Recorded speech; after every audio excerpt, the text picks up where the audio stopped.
even though you're not into it like that, but you could produce and all that kind of shit. What was your worst and best experience when it comes to producing?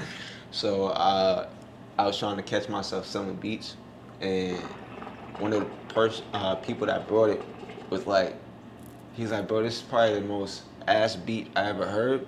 He's like, but I know what to do with it. Oh.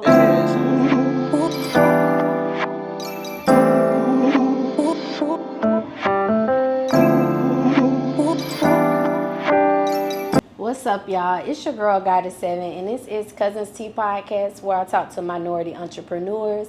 I also talk to creators of all genres, and we talk about all the hot topics and whatever the fuck else come to our mind. Today, y'all, I got a very dope person in the building. Listen, we've been talking off camera. He just did another interview. Make sure y'all check that out with another dope platform, Mouthing Off Podcast. Make sure y'all go check that interview out too. So yeah, y'all, he's an artist, he's a producer, photographer. He's also the CEO of different clothing brand, G-Cluez, in the building. What's your favorite motherfucking cousin? G-Cluez, what's going on? How you doing? What's up, cuz? What's up? Thank you for pulling up on us. No problem. I appreciate you having me. Yeah, so I just found out that you originally from Long Island. Yes, ma'am. Right. Like, what was it like growing up though?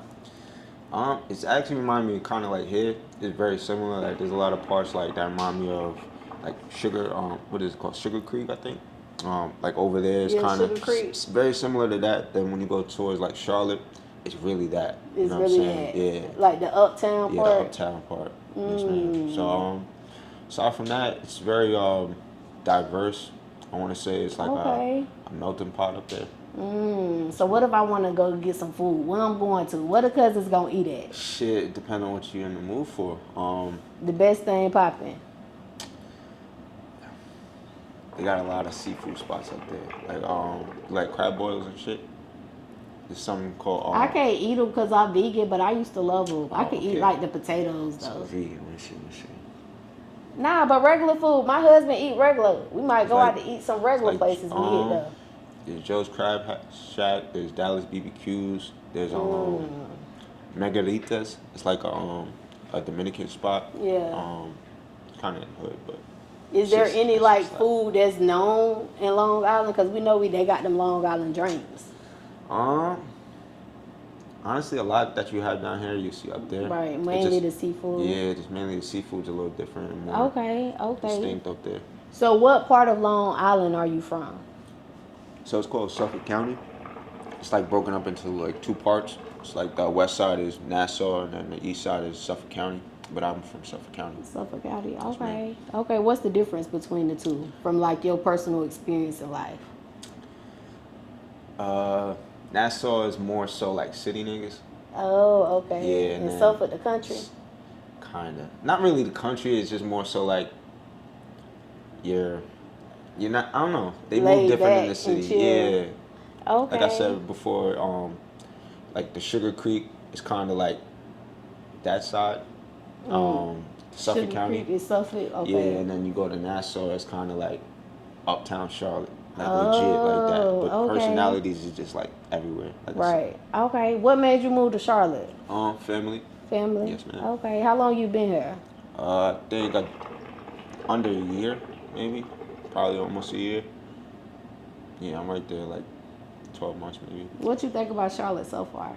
So far so good. I love it, man. Like it's a vibe.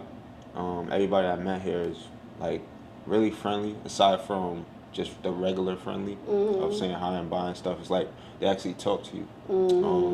Up there it's kind of a little different. It's more so I feel like we're kind of trained to like survive. So we all on that New York minute mindset, like where we got some shit to go do instead of conversating with people. Down here it's more so, hey, like I got a few minutes. Right. Being in a grocery store, people just start talking to you. It definitely took some getting used to, but it's really warm. Right. You know what I'm saying? Have you noticed any cons from Charlotte?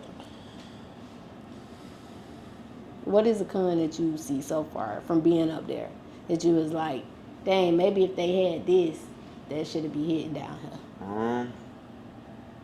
I don't want to be cliche and say like the delis, Cause they everywhere nah, up there. yeah, it's literally everywhere. So But it's like that's the true though. convenience. Yeah. Because you could just walk out your house, walk up the street, and the deli right there. Aside from that, nothing really. I mean, I enjoy like my peace. I enjoy like being secluded in a sense, away from the outside when I need to. You know what I'm saying? So home is always that. Right. What about your dad? How you came up with G-Cluez? Oh, so like my age might show a little bit, but fucking during the AIM MySpace days, remember when you used to come up with like the usernames and they would ask you for like clues or like give us words to help you create passwords and shit like that. So clues was one of the words that I used because that was like my favorite board game. And then G, obviously my first name starts with a G, so kind of like put those together. Yeah. And I've been rocking with it. That's dope. Yeah. From a board game that you love. Yeah. Okay, that's fun. dope. Okay, so what about music? How long you been doing music for? I want to say about 10 years, but I want to say maybe 5 seriously. 5 seriously? Yes, ma'am. Okay. So what you started doing different when you started taking it seriously? Something you wasn't doing before? So before it was more so like, I don't know, like when I first started making music, it was out of the love of it, just to do it and seeing what it sounded like back. Then the more I got feedback and stuff from what I was doing and like performing and shit like that, my mom was like a huge supporter of that. So it was like once she kind of fanned out a little bit, it kind of was like, okay, maybe I gotta work with something. And then like I said, the 5 years came from when she passed in 2019. It was like, nah, I gotta do something, because she was the first one to be like, motherfucker, you in the closet rapping? Like, what are you doing in there? Like, let me hear some shit. And then when I showed her, she was like, hey, why didn't you tell me? You know what I'm saying? So when she passed, I was like, nah, I definitely gotta keep going, because if I stopped it, she gonna be mad type shit. Yeah. Right. So what's something that you learned, like, after your mom passed, you started taking it more seriously? Like, when you started taking it more seriously, what's something that you learned that you didn't know before when you was just kind of doing it? The point of just embracing yourself. Like, always been, like I said, I've always been secluded, like my own personal space and shit like that. So when she kind of passed, I learned to embrace myself more, only because everybody would tell me how much I'm like her. And in that, it's like, don't get me wrong, I've always been doing that for myself, but it's like I started embracing myself more when she was gone, because it was like I missed her of me. If that makes sense. Right. Okay. What was your first performance at? I like to ask all artists this. It was actually at a strip club. It was? Yeah, I never went to a strip club ever. I think I turned 22. And my homeboy, he made music and shit, and I made a feature with him, and then we ended up getting a show off of that. And then that was pretty much it. The strippers was in there dancing to y'all shit? Yeah, it was funny, because it was so like my first time performing. Then it was like I never even been at strip club, so I didn't know like the energy. You know Did they tell you to go get you some ones?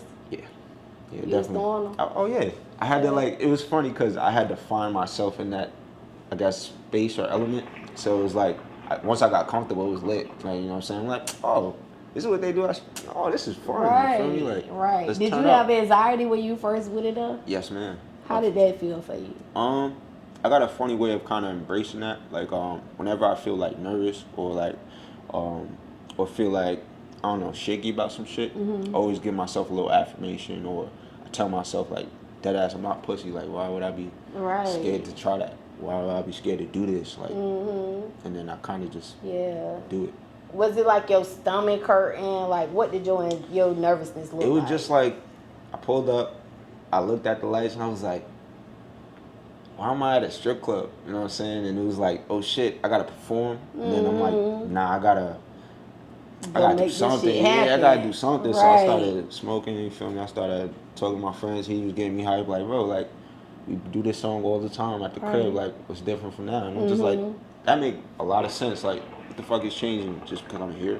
Nah, like, I made this song on a vibe, so why not carry that vibe? Right. Was that his first time performing too? Nah, he was performing before that. Yeah, he was performing before that. Okay. What do you love most about being an artist? Not being, I guess, like, stuck. I feel like with the title artist or like a creator in a sense, you never could really get stuck because something, even a mistake is a creation. You know what I'm saying? Like you could always work off of that shit. Like as long as you're aware of what you're dealing with, you kind of got something to work with. Right. Okay. What about your favorite part of being an artist? What you love most about it? I feel like I'm doing a service. Like giving back. Yeah, only cause like like I said, when I first started making music, it was like the feedback I was getting, it kind of took me out of my element normally. Cause it was like I'm quiet, I'm reserved, but the only time people really heard me is when I'm one being serious or when I'm making music. So it's like the fact people are telling me like, yo, I heard this, that was you, like made me look at it from, oh shit, maybe I do got something to say, but maybe they only listening when I'm doing this. Right. What's your sign? What's my sign? I'm an Aries. Aries. Yeah. Okay. Because you said you quiet and stuff. Aries don't usually be that quiet though, but you kind of low key. Yeah, I'm low key quiet. Okay. It's like once you get to know me, I kind of just myself. Right. But like I was saying, I try to embrace that everywhere I go. So it's like, yeah, yeah.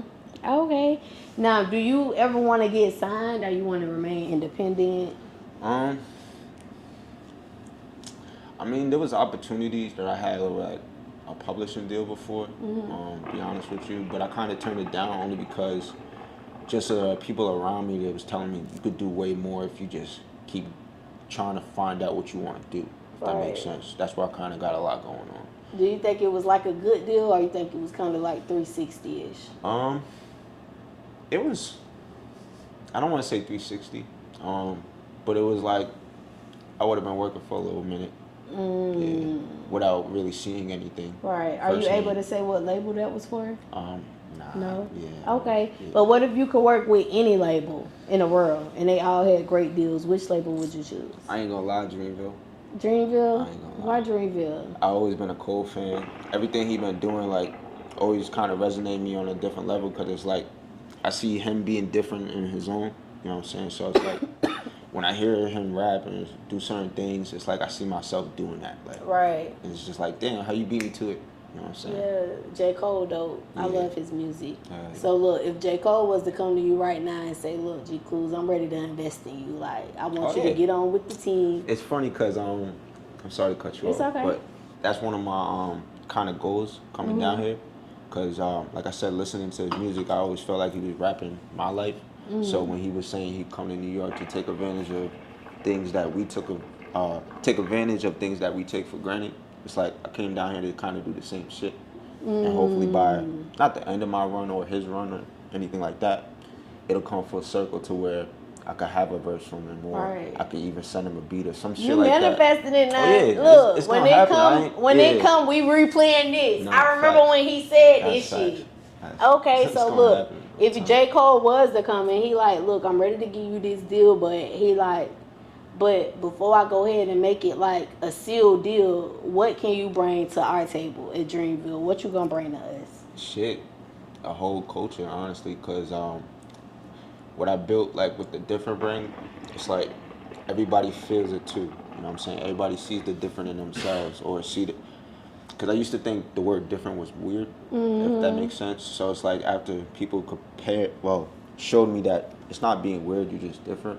I kind of ran with it, and it's like now I got people that are kind of living that lifestyle with me. So it's like I know I got to do it because there's other people that want me to do it. Yeah. I like that about your brand too, because it's different, and different could stand for anything. Like you can use that brand, that word for anything. Like. Yeah, definitely love that. Okay, so now you down here in the Carolinas, but you from New York. So from your experience as an artist, being out here doing your music in the Carolinas, like, what do you think it is that, like, it hasn't been more mainstream rappers maybe from Carolinas versus New York? It's a lot of mainstream artists. It's weird because it's like, I think you guys have it. It's just more so what we see in the world. So it's like just coming down here, I see like my algorithm change in a sense on my phone. You know what I'm saying? Like certain things I would normally see, I don't see them because I'm not in the same location, if that makes sense. So like I feel like it's a bigger thing on a bigger scale. So When the baby came out, for you guys, y'all knew about him 10, 20 years, not even 10, 20 years ago, but like 10, maybe 7, 8 years ago. I'm from Florida. I just live here now. Oh, okay. This is my new home. I've been here for 8 years. Okay. Well, the Carolinians, I guess, knew about him when he was Little John or whatever. Yeah. You know, but it's like Jesus. He was baby Jesus. That's what it is. But we didn't see him till he became something. If that makes sense. But I think it's maybe the location that we're at, because it's the same for Pop Smoke for a lot of people. A lot of people didn't know who Pop Smoke was, but we knew him in school. Right. You know what I'm saying? So it's yeah. like just seeing that transition of how they grow and get bigger and stuff like that. It's like, why didn't we see that? But I really think it has a lot to do with the algorithm and stuff. We can't see certain things. Right. You know what I'm saying? Yeah, that's true. That's true. Okay. What about the hip hop culture? Is there anything about it that you would change? If you could change anything at all, like what would it be? Or you think it's good how it is right now? I think it's in a transitioning period where it's like we're kind of weeding out like the bad. I'm not gonna. Well, yeah, I'm gonna say we're weeding out like the bad seeds and the bad fruit, because it's like I was saying earlier, creating anything, it's like you have something to work with. So with the pop or whatever culture that, or whatever sound you got, you know what I'm saying, could be something. But if you're not pushing it or doing certain things to it, it's kind of dead in the water. So, like I said, I think a lot of the stuff is getting weeded out. Like a lot of, like, I feel like drill kind of came and went because it kind of died with pop, if that makes sense. You know what I'm saying? Like, it became oversaturated after he was gone.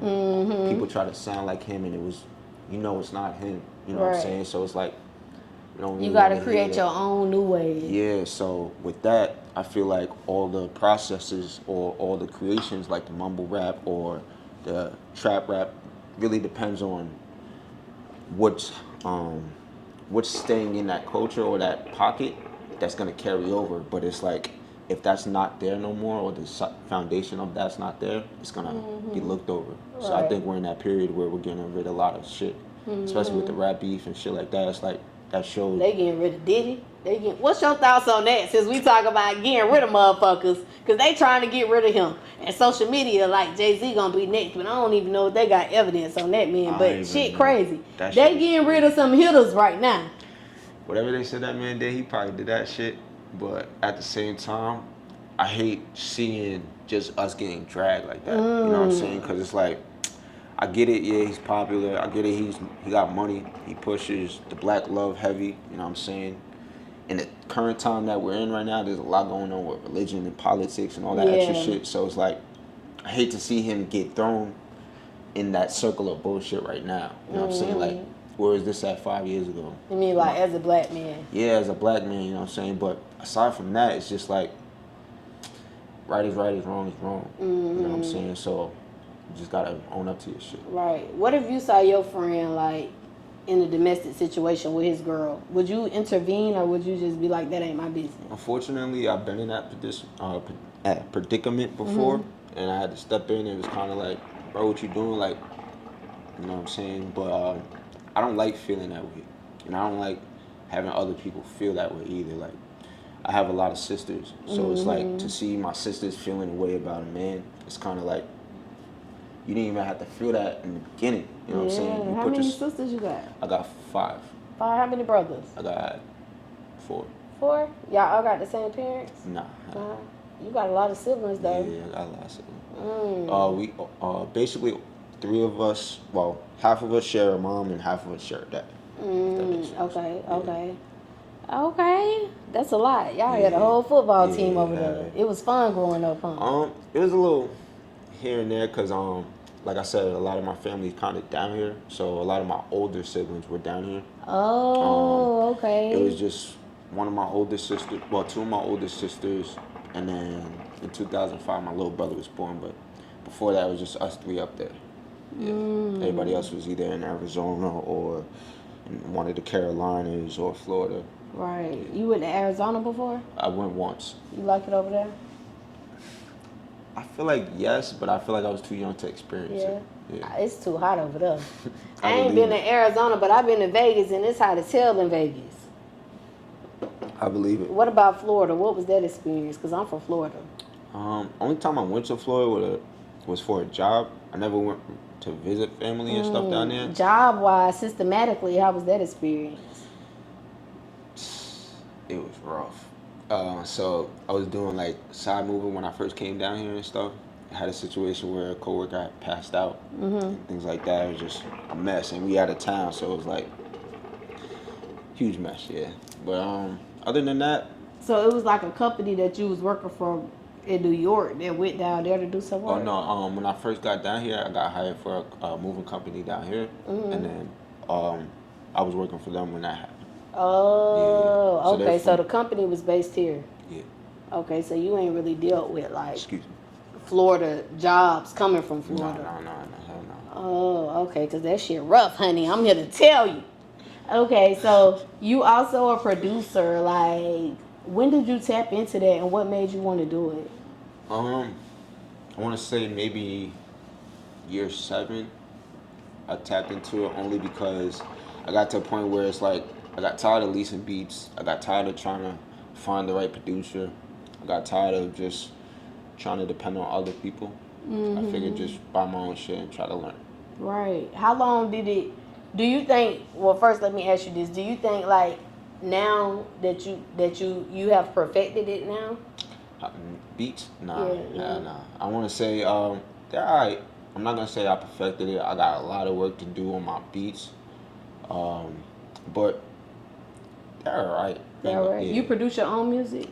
Some of it. Yeah. Yeah. So how long did it take you to get to that level to where you actually start putting out stuff that you produced? It took me maybe a year, maybe 2 years, only because it was like I could rap off a metronome, so it's like my beats would sound generic as fuck.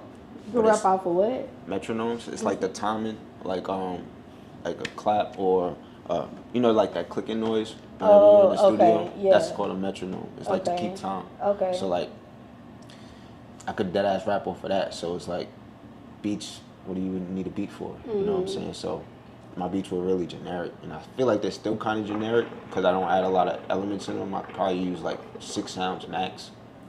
But yeah, I got a lot of work. Work. Yeah. Okay, so that's one of the things you'll want to work on, like getting different elements. Yes, ma'am. Okay. Okay. What would you say was the hardest thing for you to learn when it came to producing? Understanding the terminology, especially from like trying to record other artists and stuff like that. It's like sometimes the artist may know certain verbiage and shit that you may not know, but you know what it look like or shit like that. So it's like not knowing the right terminology kind of delayed me from a lot of things, or finding the right shit. So kind of like, damn, the shit ass. I don't even want to work on it no more. You know what I'm saying? So yeah, that. What's your favorite part about producing? Just that the mistakes could turn into something beautiful, like that ass. Like one of my favorite songs, it was probably just some shit that I made a beat in like 5-6 minutes. But like I said, I could rap off a metronome, so the beat was really dry. But it was like the way I filled it out with my lyrics, the way I got it edited and shit like that. It was like, okay, like I really fucked with it. So pretty much that. This is just finding, I guess, like the beauty in the mistakes. Right. What's your favorite software to use when it comes to producing? Producing, I would say Maschine. Maschine. Why you go with Maschine? Just cause that was the first thing I kind of started on. A lot of people were trying to recommend me to FL. When I got to FL, it was kind of simple, but it was like, I don't know. I feel like that wasn't my speed. Yeah, what you ain't like about it? Because a lot of people do say FL when I ask them that. I love FL for the sound that you could get out of it and you could produce out of it. Don't get me wrong, you could do vocals and everything in there with it. It's just I personally don't like how it looked. You know what I'm saying? Maschine is kind of, you could customize it how you need to. You know what I'm saying? Okay. Yeah. So just like the getting around when it comes to the software. Exactly. Okay.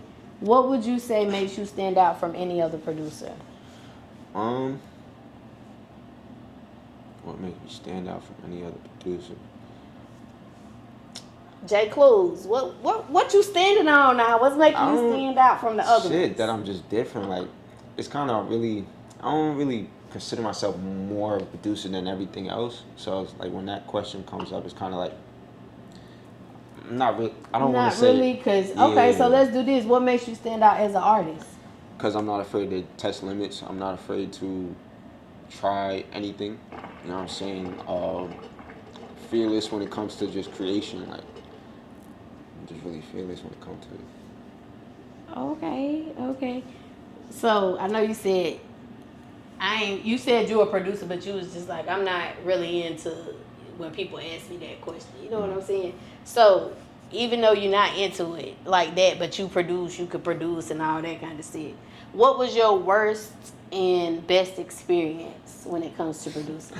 So I was trying to catch myself selling beats, and one of the people that brought it was like, he's like, bro, this is probably the most ass beat I ever heard. He's like, but I know what to do with it. And Oh, yeah, so it was bittersweet because it was like, I knew that shit. I thought it was sounding good. You know what I'm saying? Because I like generic shit. So it was like, right. for him to say it was ass but still buy it, it was kind of like, maybe he can do something with it. You know what I'm saying? So I didn't feel too bad. So it was like a little bit of both. Yeah. Yeah. Okay. Do you ask people like once you make a beat like how they sound? Yeah, I used to. I don't really do it much now, only because whatever I kind of only time I really ever sell beats is if I send out packs and shit like that, and then somebody just buy it on the beat store and stuff like that. But um, beat feedback, it's hard to really get beat feedback because there's not many of my beats out there unless you get it in an email. Okay, Yeah. okay. So the worst experience was when he was like, "This ass, but I know what to do with it." What was your best experience? I sold the beat for $600. That took Oh, me probably like I want to say maybe like 3 hours, but it was like I was smoking, I'm chilling. I was playing that bitch back, cut it off, walked around the house type shit. So it was like easiest 600 I made. okay. So if it's any cousins out there that's watching, they just started producing. What's something that you would say that they should probably have down pat before they try to start selling their beats? Just get your levels right. Make sure that you know how to mix properly. Um, if you're making just beats, uh, yeah, it's like don't be afraid to try shit. Like I said, the best mistakes like be the ones sometimes. Like I hear a lot of stories of people one hit wonders or whatever. Like I didn't know that song was gonna do this. That wasn't my favorite on the project, whatever. And it turned into something crazy. So with that, it's like you just gotta be open minded. Just keep trying shit. Right. Okay.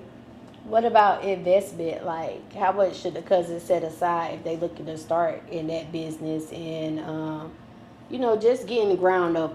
Like, what's a budget for them? Um, I want to say like from maybe 2,000 to 3,000 maybe to start. If you gotta get like, yeah, you gotta get you gotta get speakers and headphones, solid pair. You know what I'm saying? You gotta have. Depends on if you have a computer or not. You know what I'm Right. saying? Like shit like that. I think you can walk away with like 3,000. Okay. Okay. And what if they want to come shop with you? Like, what's the price range they looking at spending?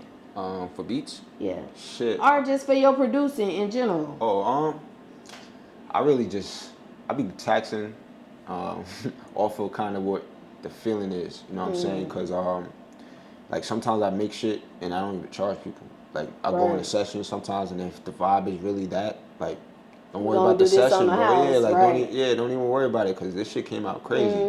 But it's like if it's one of those situations where they're very unprepared, you know what I'm saying, or they don't have an idea what they want to do, or even if you start something now it's scratch it, it might cost you a little more than normal.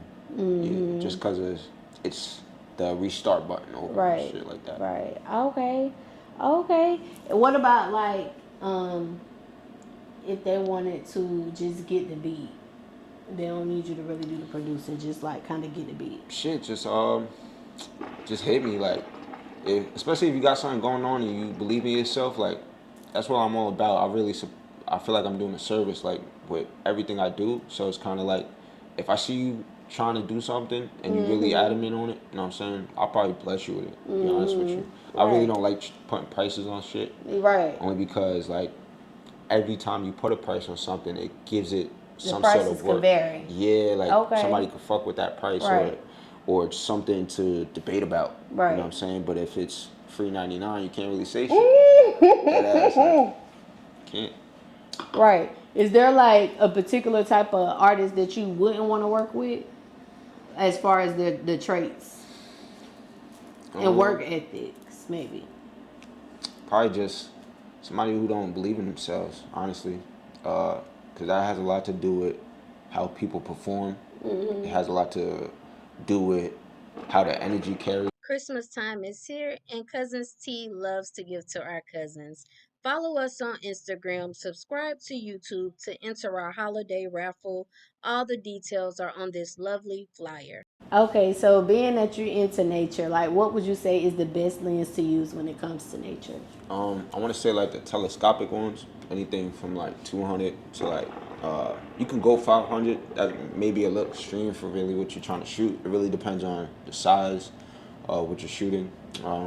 Really depends on how far you want, stuff like that. You could get away with smaller lenses, but personally, I like anywhere from the 175 to 200. So let me ask you this, because I got a camera, and it's a what kind of camera that is, BJ? I got a Canon. Okay. It's a Canon, but the thing is, when I set it up for the podcast, I have to set it up far away because when it's close up, like it's missing a sign and shit. Like, what type of lens would you recommend in that situation? You got to get a wide angle lens or something that like a smaller number. You probably have. Is it like what kind of Canon? Do you know? Did it come with two lenses or one? I don't know. My sister-in-law gave me that camera when I started my podcast as a gift. Okay, so if it's like a. So she got a 50. I told her she needed like a 24. Yeah, you just need a smaller number. You just need like something a little wider. Like it's weird to say that because of the number looking smaller. It may look like it don't. I don't know how to explain it. It's just the smaller numbers look bigger. You know what I'm saying? Okay, Yeah. okay. So just like in photography in general, what's your favorite camera? I want to say my Canon that I got a Rebel T7. I use that for all my photos. Oh, I got a Rebel too. That's what it's called, Yeah, a Rebel. Rebel? I don't Okay. know what the numbers is, but it's a Rebel. Yeah, okay, yeah, so The EOS. EOS. Okay. Oh, yeah, you fine. You just gotta get a smaller lens for your camera. Just to Okay. fit the whole, you know what I'm saying, like the whole scene. Okay, so you like the Rebel. Okay. What about any cousins that's just starting in photography? Again, what would you say is a good startup camera? Because cameras can kind of get expensive now. I ain't gonna say kind of. Cameras can get Yeah, expensive. it can. So I would say you can get away with a if you're doing specific pictures or only just pictures. I say either shoot for like a Canon or Nikon. I say if you're touching like videos or like videography and shit like that, you want to go Sony only because there's a lot of like stabilizers and shit in Sony's that other cameras may not have. Like especially like the generics. Like I got a Rebel T7. It don't have like certain stabilization and shit that Sony's have that were made 5 years before that camera. You know what I'm saying? So it's like.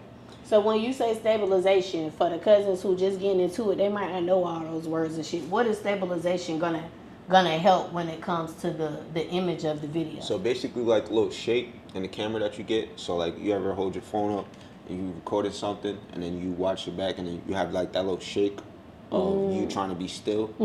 It gets rid of that. Yeah.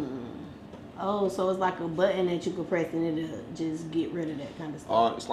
It's like something you enable, and then it kind of just whatever you're shooting, it applies to that. Sorry. No, you good. Know what it is.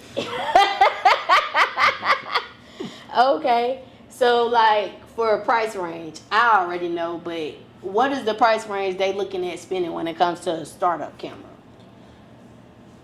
I want to say like at least 500 to 1,000 to start.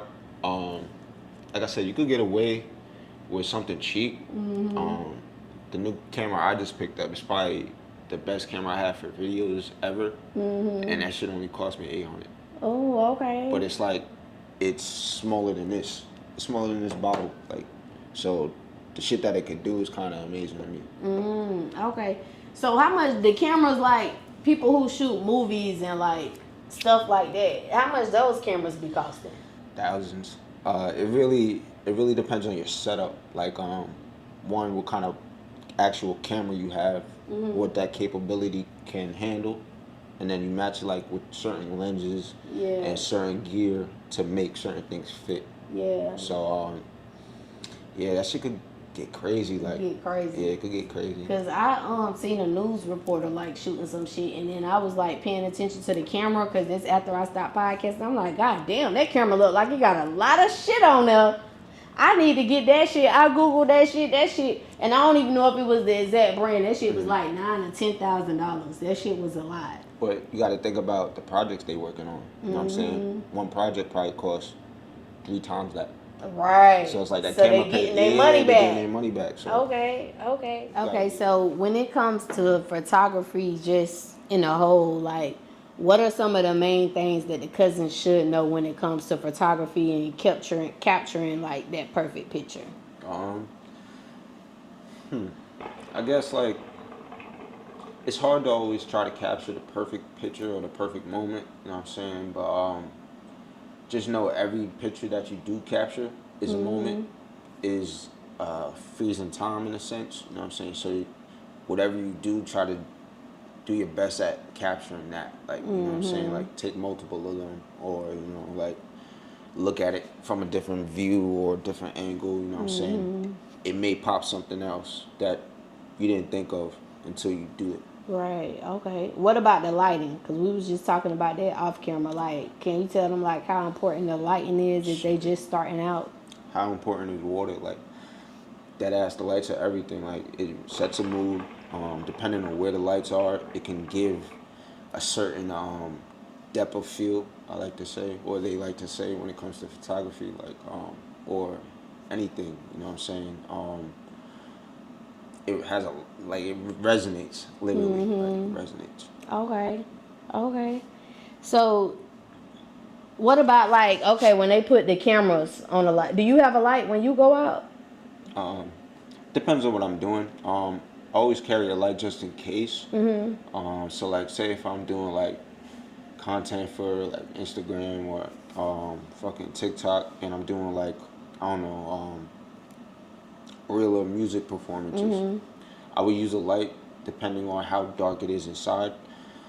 Depending on how light it is, if I'm outside, I might use like a reflector compared to a light. It's like a little aluminum, like, they have the silver on the inside. Yeah, it's just to reflect the light, so you can point the light that you have, the natural light, instead of trying to recreate that light. Right. Yeah.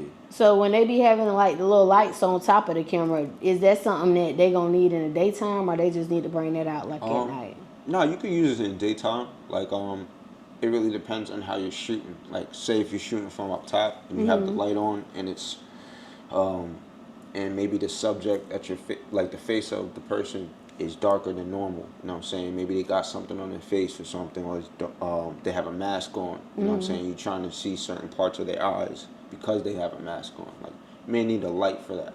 But it's like, if... What are they showing the video? Like, they just pulling up on people talking. They at the event and they talking to people. It really depends on what you're going for. Like, if you're just talking to people, you may want to have it sometimes just to only light parts that you think are dark. Yeah. So it's never a bad thing to always carry a light. Like I said, I always have one on me just in case. Because I do run into situations where something is darker than normal. Okay. Is there any other supplies that they gonna need to start off with other than just like having a camera? Gotta have a camera. Gotta have something to edit the pictures, some sort of software. What you use? I use DaVinci. Okay. Also, like, when it really depends on what I'm trying to do. Like, say if I'm using videos or shooting video content, I would use CapCut. They got a lot of like dope shit. Like CapCut. Yeah, CapCut. CAP. I be seeing a lot of people use that. Yeah. I use what is it called? I use Filmora.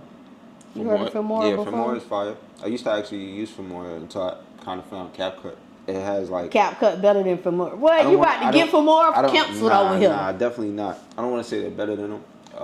What's some pros that you have noticed with CapCut versus from using the Filmora? Way more free stuff. That's it. Because like, Filmora charging you for everything. Yeah, but there's nothing wrong with that. They Right. got something to sell. You know what I'm saying? It's like you want that look, so you're gonna pay for that look. Yeah. But when it comes to CapCut, like I said, they give you a variety of different things. So it's like it just opens your, I guess, your mind up to different things you can use it for. You know what I'm saying? So that's kind of why I want to say that. So you think they kind of got like more choices, maybe, than Filmora? Yeah, a little bit more, especially on the free side. But don't get me wrong, there's stuff you got to pay for in CapCut. Like, it's not 100% free. What's some of the stuff I might have to pay for if I switch over from Filmora to CapCut? Certain filters, or LUTs, they like to call them. Like templates, maybe effects. Effects? Yeah, like the plug-in effects? Yeah, like so either video-wise or like just for sounds. Those effects, like shit. That's what I pay for. That's basically like the extra stuff I pay for on Filmora is like effects and sounds and stuff. Yeah, that's what I'm saying. CapCut has the same kind of system where they sell those, but I just think they have a bigger variety. Yeah, a bigger variety or a wider range. What's CapCut price range like if I'm looking to get to the plan like that charges? So the pro plan is $15. What? $15 a month. Okay. Yeah, for the pro plan you get everything they got. That's good. Yeah, it's just Yeah, I think I pay like I pay yearly. It's like I think like $170 or something like that a year. $159 or something like that a year. Okay. Yeah, it's around the same. A little bit more for CapCut. Okay, I'm gonna have to check CapCut out. I'm gonna go look at the free stuff and see what they got to offer, and then look at the pro and see what like they I got. said, try it out. It's a free app. That. You know what I'm saying? They got a lot of stuff, and I see a lot of people using it because of that. You know what I'm saying? Like, a lot of people use that. And even I always say you can double dip in a sense. Like you can use some effects from the free CapCut or it did braid that over to Filmora. Yeah, and then it really depends on what you want to do. You know what I'm saying? So, or what you're able to do on certain apps. You know what I'm saying? Depending on how much you could get done on one. You don't want to export it too many times because it'll distort it and stuff like that. But be more, like, have a game plan. You know what I'm saying? You know how people say they have, like, they write down their day and then they live their schedule in a sense. Like, do the same thing when it comes to that. Like, have a game plan or set it up to where you know what you want to do. Okay. Yeah. So, like, just starting out with a startup camera, like, what does that price range look like for the Cuzns? Did we already talk about that? Oh, kind of. We could approach it, though. I don't know, but it'll get edited if we did. That's fine. We did? We did, but you keep going. Okay, yeah. So you can go from anywhere to $500 to $1,000 to start. You can get away with some cameras that are like $250. You can get lucky, go to pawn shops. That's kind of what I did when I first started. I was running around trying to find where I could get the cheapest equipment. You know what I'm saying? So I was doing pawn shops, fucking yard sales. What about Facebook Marketplace? It's nothing. They're solid. Like, I personally never used it because I'm always scared of scammers and shit. I like personal contact, but I know so many people that use it. I say crops Instagrams too. Crops? Crop sensors. It's gonna be the cheapest camera you can get, and you can get the cheaper lenses too. Yeah. A full frame will be like the next up. Okay, so what's the difference from the crop sensors and the full frames? It's just mainly so instead of getting this whole screen, you know what I'm saying, you'll get a cropped version of it.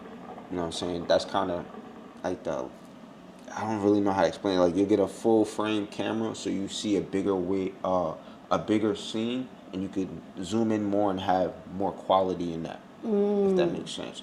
With the smaller ones or the smaller like the smaller versions of it or the crop versions of it, it's gonna give you less to work with. Right. But you got a small screen now too with your new camera that you just shot. That thing nice, y'all. Do you still get like the wide range with that camera, Yeah, or is it so smaller? it's actually made for. It has um, a wide 1 inch, one-eyed at 1 inch, one. I can't even say it. 1 inch, 1 inch. one eye. Yeah, 1 inch one. I can't say it. But what you said, you feel me? And the way it is, it's like the quality of what you get in a full frame, but because of the size, everything's maxed out to that one size of that 1 inch. I don't know how to explain it in like simple terms. Like it ain't gonna get no larger than that 1 inch. Yeah, like you know what you're getting with that 1 inch. You know what So I'm saying? what You're if not I swapping like out put the lenses. 1 inch on? Does that fit? Does that fit the criteria of if I'm trying to post Instagram reels or YouTube reels? Oh yeah, yeah. It's actually a vlogger camera. It's meant for like short form content. But if you're trying to do like professional things, I wouldn't recommend it. It's kind of new, but I kind of don't put it to the side either because it's very powerful. Like it has 4K. You know what I'm saying? You can go up to 60K to SPF, FPS, and also 120 on certain video templates or certain settings on that camera. So with those windows or that range of that, it's like you can do a lot with it if you know what that is. Right. Can Yeah. you tell the cousins again what kind of camera that is? It's called the Osmo Pocket 3. It's literally could fit in your pockets, no bigger than an iPhone. This is the 13, I believe. 13. I don't want to say plus. It's just the max, I think. Yeah. Right. And he'll got to get like different change out his filters and stuff, like the lenses. You can't change your lens out, like it's interchangeable in a sense, like it's only that one lens, but you can put ND filters on it, which is like sunglasses, or I don't know, like you could throw little magnetic ones on there to change the tone of the light. Or Oh, so you would put it on the camera part. So the little eye, that 1 inch I was talking about, Yeah. you literally put it on there as a magnet. It'll stick right to it instead of like screwing on a lens. How much does those cost? The ND filters, you can get away with maybe a 5-pack for like $60, $70. Oh, that's good. Yeah. That's good. That's a good It really price depends range. on the quality of those, because it really, like Nike, Gucci and stuff like that, like they all have different levels of Right. quality. So it's like with the ND filters, it gets more expensive on the quality. Right. Yeah. Okay. What about equipment? Like what type of equipment they're gonna need to start off with other than the camera? If you get the creator pack, you don't really need anything else other than that software we was talking about. Like you need something to edit. You may need. I don't want to say you need a mic. It comes with a mic. Right. Tell them everything that it came with. It comes with it a came with a tripod. lot. It comes with a little microphone, DJI microphone. It comes with This mic right here, y'all, and this good. This a good mic. yeah. It comes with that. It comes with its own little tripod, a battery pack, and like a little extension that you can add to the battery pack to make the actual gear longer. If that makes sense. Like Right. a longer rod. Right. Yeah. And if they looking to go with that new mini, like how much it costs again? Around 800. Depends on where you're at. Taxes is a little different. Okay. So, if they want to come to you for like photography sessions, videography, because you do videography too, right? Like, what's the price range they looking to spend with you? If you want, like, I'm gonna say, because I haven't really did anything music wise, like music video wise, for anybody else other than myself and my homeboys. I didn't really ever charge them, obviously. When it comes to other people and stuff, I start low, honestly, because I like experimenting.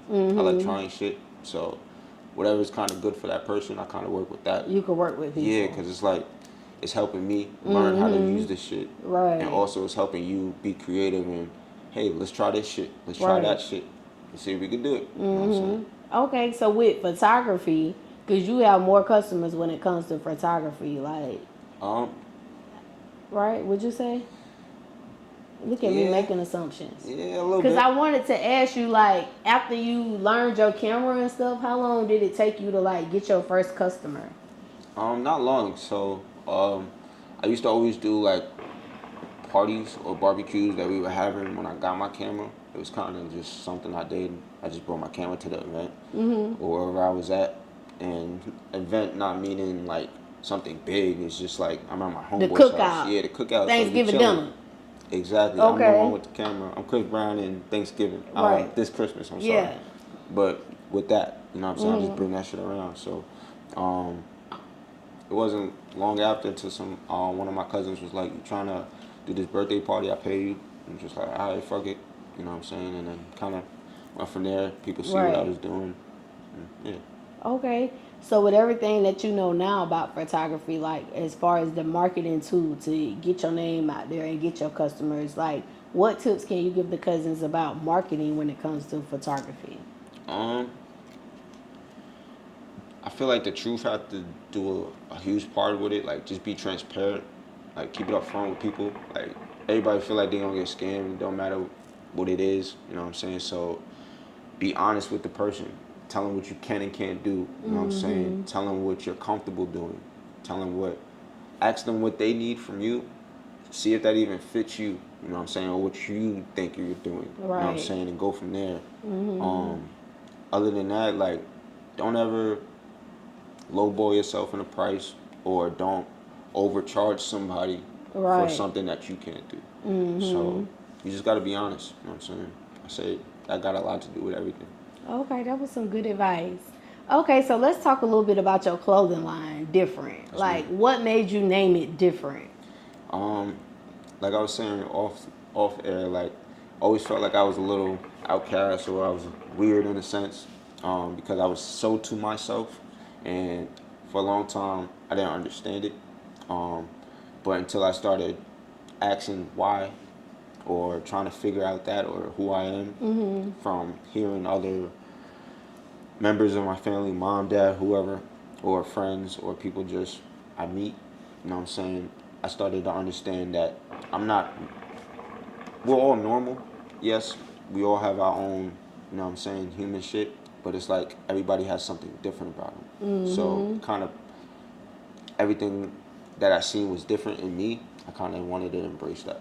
Yeah. And like I told you, I think that was a good name because, like you said, different means a lot of things. Like, I could be different from you when it comes to cooking. I could be different from you when it comes to dressing. Like, different from you when it comes to podcasting. Like, you know what I'm saying? Exactly. So just that name in general, I think, is really making your brand stand out. And thank you. I appreciate that. Same for you, because, like, even the Cuzn thing, it's like just saying, hey, you're going to the Cuzns podcast is like, fan. Yeah, you know what I'm yes, because y'all my cousins now. Yeah, exactly. Like, we cousins. Like, you ain't got to think about it. You know what I'm saying? It makes you feel home. Right. And it's like, a lot of people don't make you feel like they even want to talk to you. You know what I'm saying? Or why should you talk to me? If that makes sense. When they go to these other podcasts and stuff. So what you got going on is dope, because it's like, before I even initially met you in person, it was like I got the Cuzn vibe. You know what I'm saying? So oh, like, I'm glad. Thank you. That's how I want everybody to feel. Like, I'm y'all cousin, y'all my cousin. You know what I'm saying? Like, you got your own flavor, and you're different with it. You feel me? Thank you so much. Okay, so how long has Different been around? The brand? Or? The brand. I want to say since 2021. It was like during the COVID thing. It's like everybody was doing small businesses and stuff like that. So I was trying to find myself doing a music video, paying for somebody to do a music video for me. And I was like, damn, bro, I need something to wear. You know what I'm saying? So it's like, I know somebody that makes shirts. Let me hit them up, see if I can get a shirt made. What do you want on it? Shit, I don't know, something different. Right. You know what I'm saying? So he's like, bro, you got to give me more to that, right? So I told him, I'm like, when I mean different, it's this. Like, you know what I'm saying? Just something that's not normal, but not normal. Like, he's like, and he sent me a design. So I was like, oh, I'm running with that. You know what I'm saying? Because I feel like that was the most simplest thing. You know what I'm saying? It was basically the word different spelled like this. Oh my. Spelled like this, and it had like 5 different colors going down. You know what I'm saying? So I had like red, I had yellow, I had blue, I had orange, and I think I had green or some shit. And it was going down the thing, and instead of here, it was going across my chest. So after I made that, and shot the video, everybody was like, "Yo, where'd you get that shirt from?" I was like, "I had it made." You know what I'm saying? They was like, "No, that was fire. Like, you should start making those." And I was like, I don't know. I think about it type shit. And then, like I said, the whole COVID thing, with everybody doing small businesses, I was like, shit. I did find somebody that wanted to buy it. They was willing to buy the shit that I had. I was like, nah, bro, like, I wore it. Right. You feel me? So I feel like with COVID, it was like bittersweet because we lost a lot of people, like people who was really close to us from COVID. You know what I'm saying? Then on the other hand, when it comes to like, especially our community, I feel like it was a lot of businesses created during that time, and it put us in the mind frame of we got to be prepared for anything. Like, how can I make this shit happen if the world was to close today? How I'm gonna continue to eat? Exactly. Like, just you hearing that from you, saying it as you said it, it's like that first part of losing a lot of people. It's like, oh shit, what's going on? You know what I'm saying? Like, it's uncontrollable. You know what I'm saying? The first initial reaction you want to do is do something. You know what I'm saying? So a lot of people say when they trying to get rid of a habit or something like that, you got to substitute it. So with that, it's like with all the loss that we had to gain a lot. You know what I'm saying? So I feel like a lot of people in our culture, because we were kind of the leaders of the ones that were passing, number-wise, it was like we got to figure some shit out to push forward. So it's like we dug in that bag of being creative, of sticking to the roots. Like, what do we do on a norm that we can elevate or push up a little bit that we're doing now while we're home? You know what I'm saying? So we took that and ran with it, and you see what it became. Right. Like, yeah. What about, like, do you think that situation, because for me, I also feel like that situation made the black community tap into spirituality more, even if you was raised into a church. Like, it made you look into your roots more. It made you start connecting, like, with earth more. You know what I'm saying? What's your thoughts on that? Exactly. That's how I felt too, because it was a total reset. Like, you couldn't do anything like that you wanted to do outside of being in the home. You know what I'm saying? Even that was kind of limited for some people. Like, you couldn't be around your mom or somebody because they had it. Right. They're in the other side of the house, you feel me? And it's like, what you got to do now? So it's like being in those, I guess, survival mode situations, your reaction is to do something, adapt to that situation. You know what I'm saying? So we figuring out, okay, that 6 feet shit might be true. Stay over there. We're gonna be over here. We'll be all right. Stuck it out, and you know what I'm saying? Some people went, some didn't. Yeah. But it's like, I feel like with digging into spirituality is like we felt like we had to believe in something because we had nothing. You know what I'm saying? So it's like we dug into ourselves. A lot of people got the, especially because we was getting money too. Like, people were making more than they ever had at a job. We started using crystals. We started going being out in the sun more. Like, but I fuck with it because it's like the accessibility of having some extra funds sometimes does help the situation. It does. It may not make everybody happy, but that current moment that you spending that shit, you're not thinking was eating about. in. Yeah, it's like they be mad at Trump, and he might that shit was kind of fucked up when he brought the good old boys. Neither here nor there. We got to do something to stand up to the good old boys. Yeah.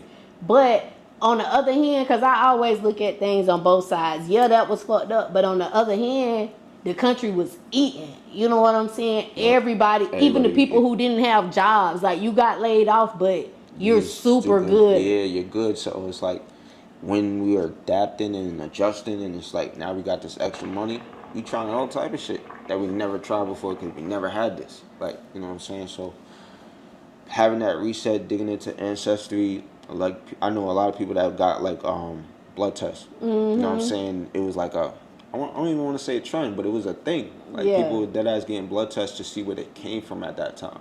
So it's like, with that being spare time, if you having extra money to be able to research things like that, or even go experience it, go back to your country when things open up.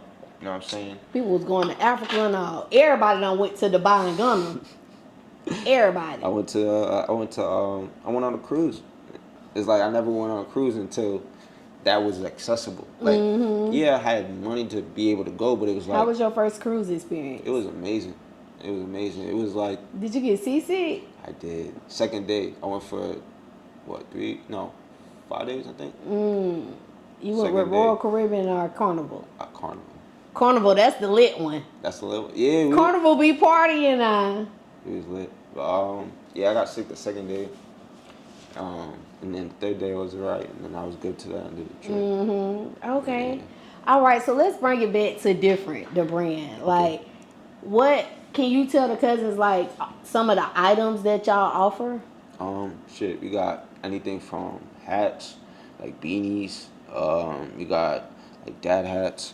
I got headbands. Those always go crazy. Look, those really be like the handouts and shit. Like whenever I do events, I'll be handing out bandanas.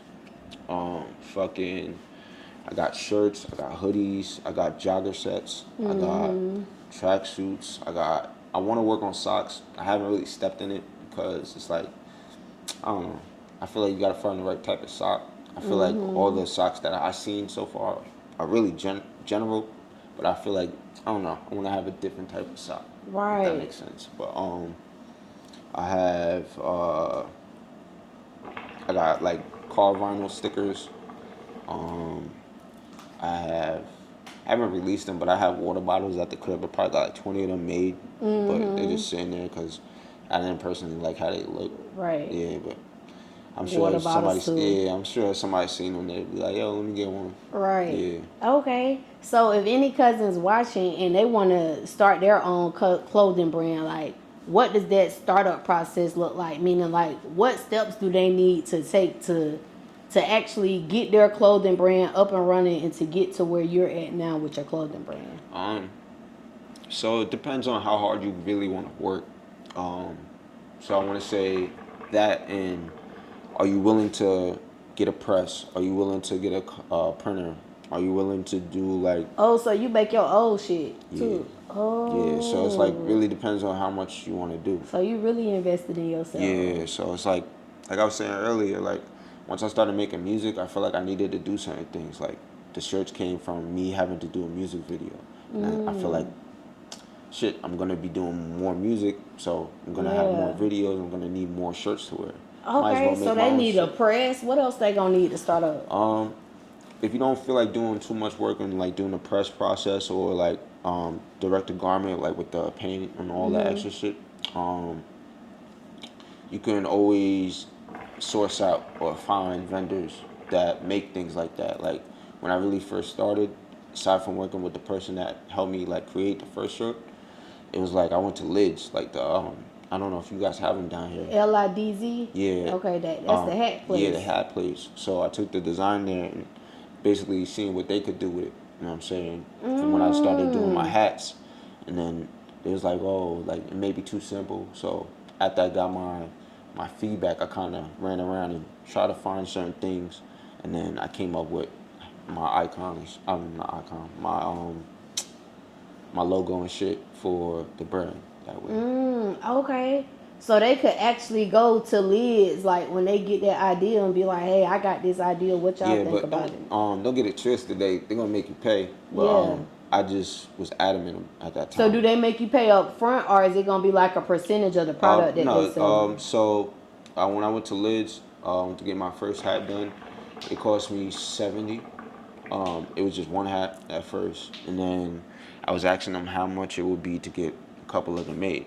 So after I got their price, I kind of started looking up other embroidery spots that do this and that.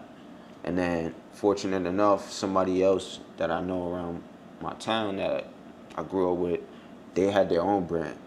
And they was like, yo, let's collab, let's do a hat or whatever. You know what I'm saying? So I'm like, oh, I was looking at hats and get them and shit. And like, yo, I know somebody. Put two and two together. and then that's what the hat process got. So lids gonna help them out with the embroidery, but not as far as like getting your product into lids to sell. You can. I didn't go that process only because I was like, okay, I just wanted to really see what was what and what I could possibly do with them and how much information they were willing to give me at that time of me just getting that first hat. Right. I never really went back to get an actual price on how much it would be for production or if I could get it in their store like that.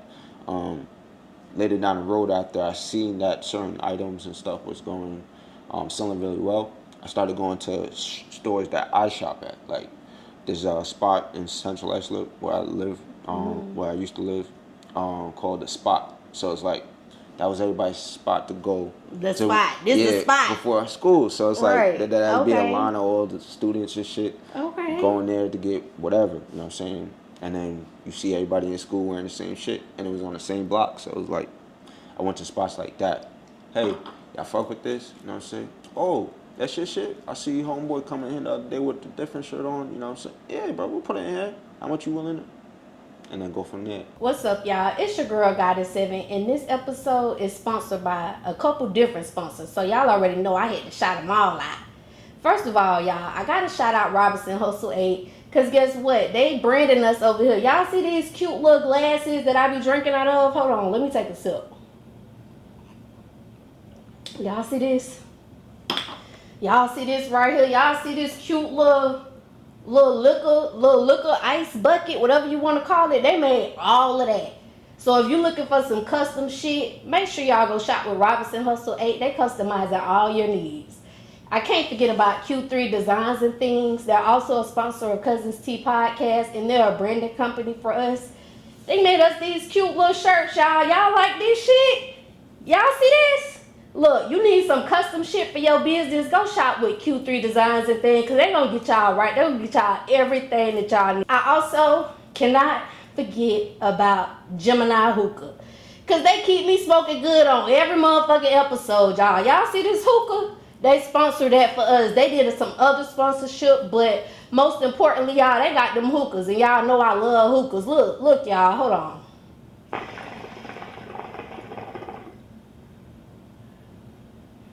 See that cloud? See how that smoke just come out real thick, real cute or whatever? You could be smoking like that too, y'all. Go shop with Geminiih Hookah. They got these ice packs.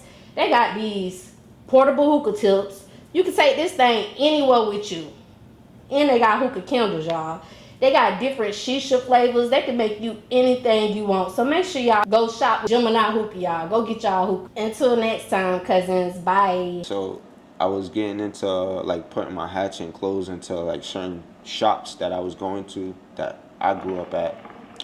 There's another spot called the Prime. I asked them to put it there. They was gonna give me a rack and stuff. I didn't end up putting it in there. I sold probably a couple items to the people in there. Passed out some cards. I left some cards and stuff. Definitely had some clients call me from there. You know what I'm saying? So did they charge you like do those? Like when you went to the spot, do they like those type of places? Now you got your stuff in here. Like I want my stuff in here to sell. Like is it like based on like percentages? Like it costs $20 and you gonna get a certain percentage? So it really depends on their, I guess their rules and regulations on how they even offer that. Excuse me, because some places don't even offer that. Right. Like so, because I used to go in there, they knew me since this. Oh, you got your own shit, bro? Like, oh yeah. And they know me from doing music. I get my hair cut next door. Like, Yeah. they see me. So it's like, I wasn't done with it. You know what I'm saying? Stick to what you know type shit. Like, go to, start local. You know what I'm saying? If you local, be local. Okay. So what about the cousins watching again? They looking to start their clothing brand. Let's say they want to start out with like 40 pieces. Like, and let's say those pieces might be some sweatshirts, some t-shirts, and some hats. Like, what is that budget looking like to start off with? You're spending similar to like what you would pay for that camera, like $500 to $1,000. For 40 pieces? Yeah. Okay, so that's like a little over $2 a piece. Okay. Yeah. So, well, you said 40 pieces? Yeah, because if it's $2, that's like 800, 1,000, like $2 and some change a piece. Okay, so that's it still really like good. but it also depends on what that one shirt has on it or what that one piece of clothing has on it. So say if you got a bundle of, I don't know, you want 10 made and the top and bottom has something on the sleeve, something on the back, they may charge a little more only because it's more work for that one shirt. But if it's just a different, they, oh, I throw these bitches together. You know what I'm Right. saying? Okay. Okay. So with that being said, because you really don't even have to worry about that process right now because you kind of doing everything in house, like. Yeah, so like don't get me wrong, sometimes I shop out. When I feel like the workload may be too much, I usually go that route.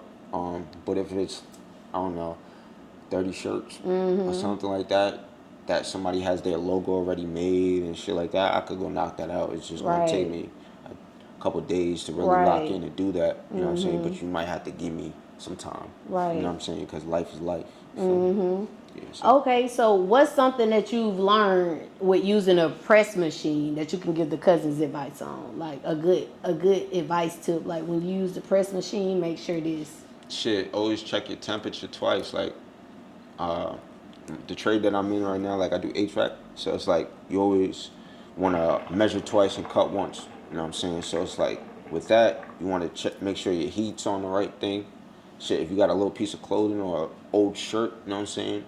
I used to just practice on one shirt. You know what I'm saying? Like, how would it look on here? I have 100 different things on it, but I'm zoned in on that one thing. Or get a cutout cardboard box the same size of that shirt and just cut out that piece or that logo. You know what I'm saying? Now I throw that on top of the shirt. Now I only see that. You know what I'm trying to say? Like, get creative with it. Like, you could try mad shit. Yeah. Okay. But always like double check shit. You know what I'm saying? Especially your temperature.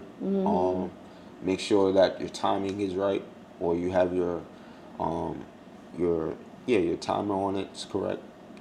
Make sure that your fuse is valid. Shit like that. What's a good startup printer or press machine to get you good quality though?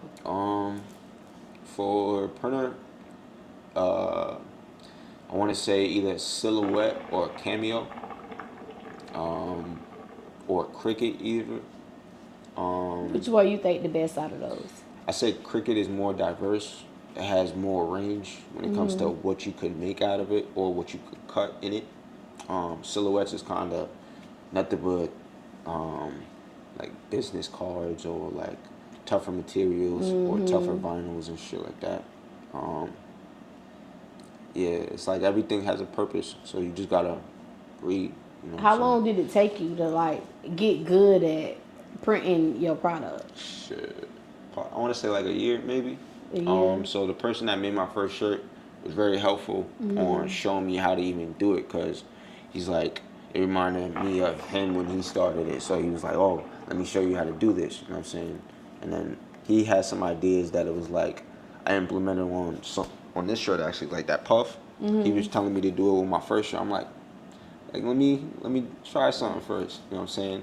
And then I brought it back around full circle. And once I showed him, he's just like, "See, I knew you was gonna do that. I knew he was gonna. Right. See, it's working now, right?" So yeah, it's kind of like that advice that he gave me kind of really helped me. It helped you. Yeah. Okay. Okay, so do you think like starting off with a brand, clothing brand of course, like you think it's best to have multiple designs to start off with or maybe like just that one design to focus on and get it out? I would say maybe focus on one design. It's very similar to like when people say like when you make music, focus on a hit. And I say focus on that one song to really get you out of here. So with with the shirts or the clothing line, you kind of want to do the same thing, only because you want to see if it really even works or if it's something that you see yourself pushing. You know what I'm saying? Because that has a lot to do with it in the long run. Because it's like I remember I was in the process of just making all type of shit, and it was like I may not even like that or might not even wear it, so why am I making it? You know what I'm saying? But it's like a lot of the shit that I make now is more so I would wear that too. You know what I'm saying? And if somebody favors it, I kind of keep note of that mentally and just be like, okay, if I get enough confirmation, I might really fuck with this because I thought it was a good idea at first, but you confirmed it for me. You know what I'm Right. saying? Okay, what about marketing when it comes to your clothing? Like, what do you think is the best marketing concept to use to drive the consumer towards you to want to buy these items? Um, Giveaways. Honestly, people love free things. Free 99, like it's crazy. Like it does a lot in any scenario. Say if you give somebody your time to talk to in a store. I don't know. Like I have a sorry to get off topic, but I have a 5-person rule. Like I was just telling my dad about this. Like every day I try to meet 5 people. Like because of the trade I'm in, I get to do that normally. So it's like the 5 people I meet, I try to have a longer conversation than a high and buy, only because it changes their mood, may change my mood, may release any energy I had, may release any energy they had. Some shit that they didn't even want to talk to their family about, they're telling you about. You know what I'm saying? Total stranger. It's an unbiased opinion in their mind, or your mind, for that matter.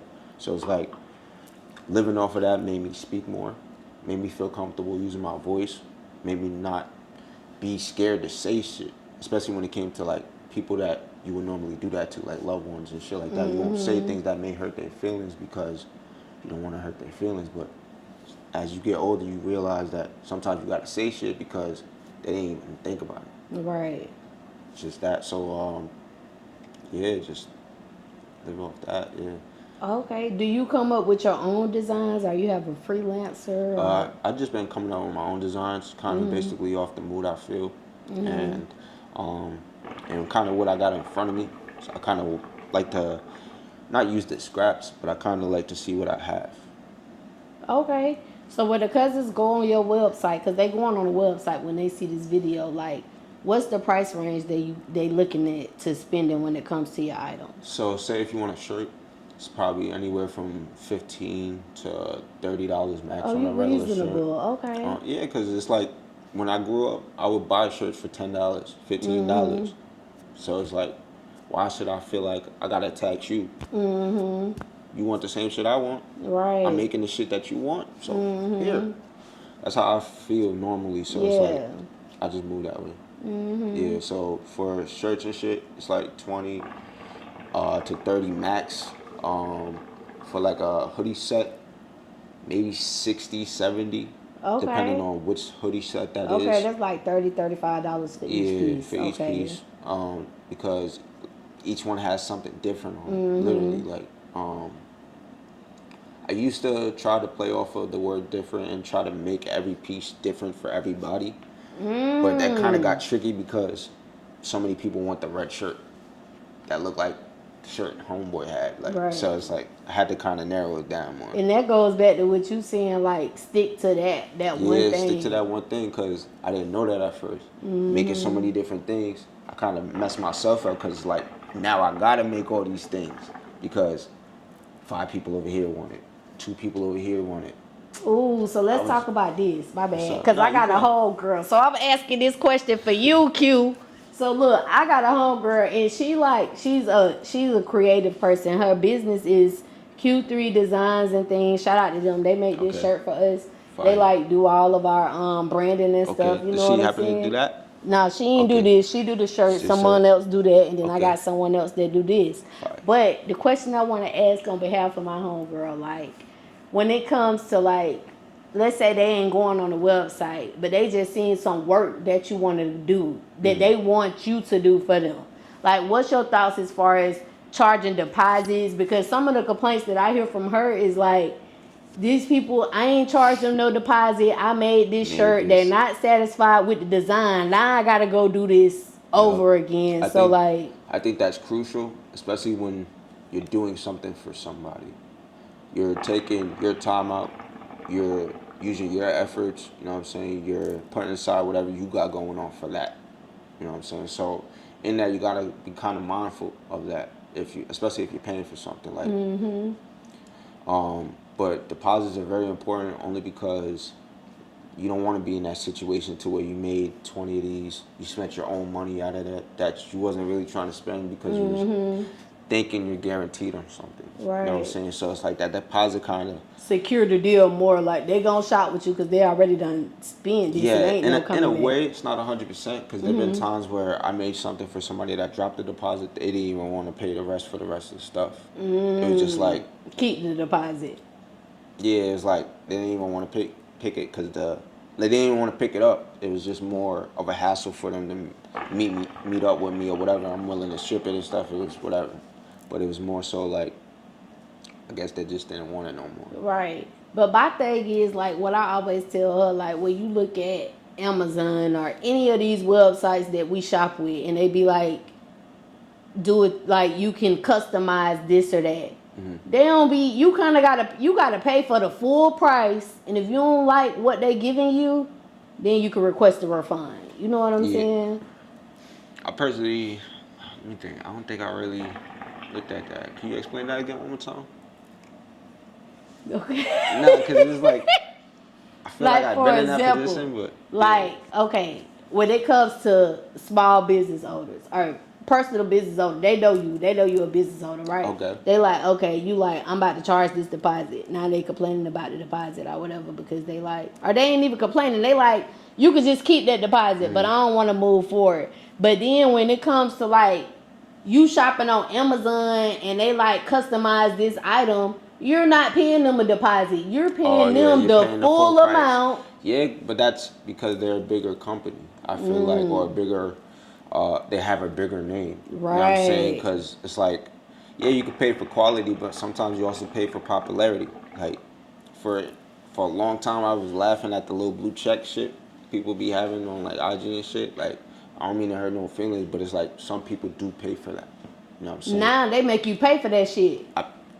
Anybody can get a blue check now, honestly, if you can verify yourself. Yeah, so it's like anybody could get it. For a long time, it was free. I knew it was free. I just never requested for it. I didn't see no need for it. But when it was free, it was like certain qualifications that you had to meet, had to meet. Yeah, you had to have like certain amount of followers or engage a certain amount of where your activity had to look a certain way and stuff like that to even meet those requirements. But it was a free option.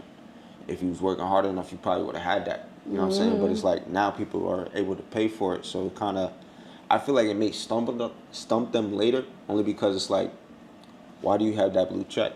And you only got 600 followers. Not even that. It's just more so when people start looking at what you have or what you're showing them, it's like that check don't really make sense. I'm disengaged. I'm automatically like, I'm not following you. Like, right. You know what I'm saying? So it's like, I feel like that's just gonna stump them later. But it's like, yeah, you don't gotta pay for everything. Right. You know what I'm saying? But things do cost if you want to get things done. Yeah. Okay, what's the most popular item that DESIGNZ is selling right now, or different? I want to say my hoodies, my hoodie and jogger sets. So I actually got new colorways for the fall. They're on my website. Really, I just been selling them as I've been going. Whenever I wear it, people kind of like, yo, you got it. Most of the time, I got it in a car type shit. But I got fall colors. Those would really go crazy. Okay. Hey, cousins. It's your girl, Goddess7. And listen, this commercial break is actually sponsored by me. Y'all, make sure y'all go to Amazon and get this manifestation journal. 369 21-day manifestation journal. I'm going to help you manifest all of your dreams, everything that you're inspiring. I'm going to help you get there. I'm going to guide you in this journal. Make sure y'all go check out Amazon Prime. The link is in the description. Go get your journal. Okay, so when the seasons start to change, like right now, we in fall, we getting ready to go into winter.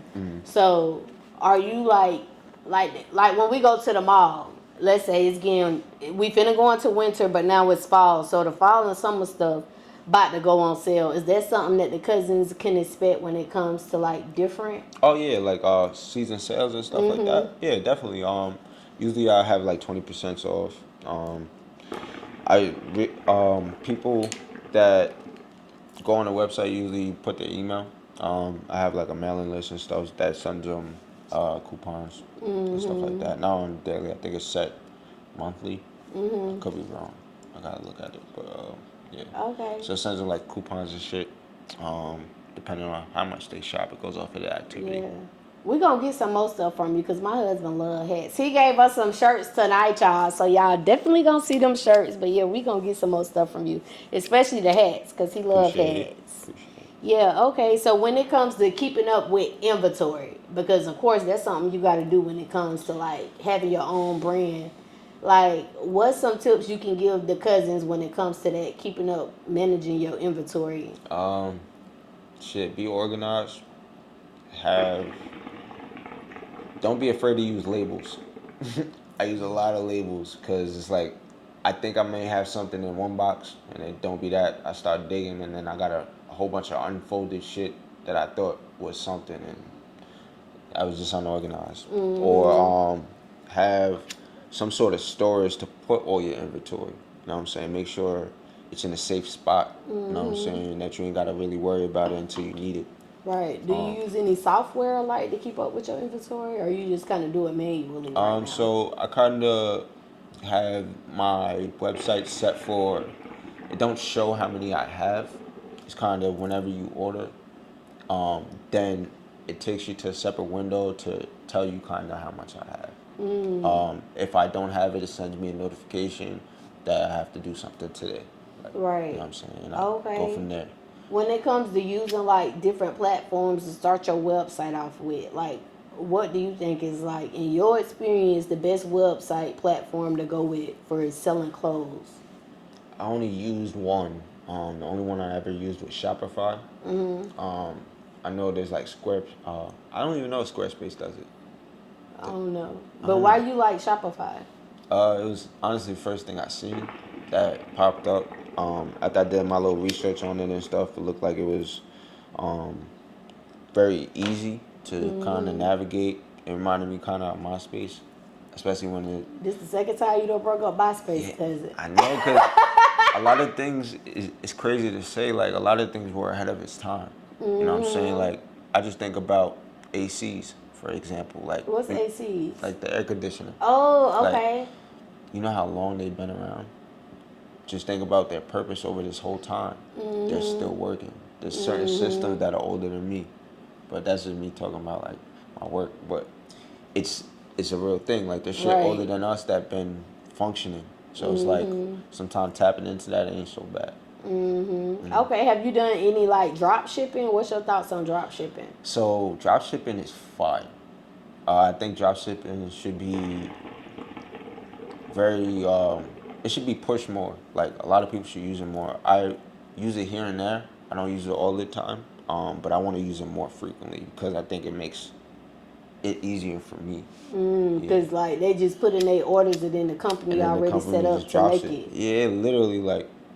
Right. Yeah. But do you feel like you can see a big return when it comes to? You can, especially depending on how your prices are.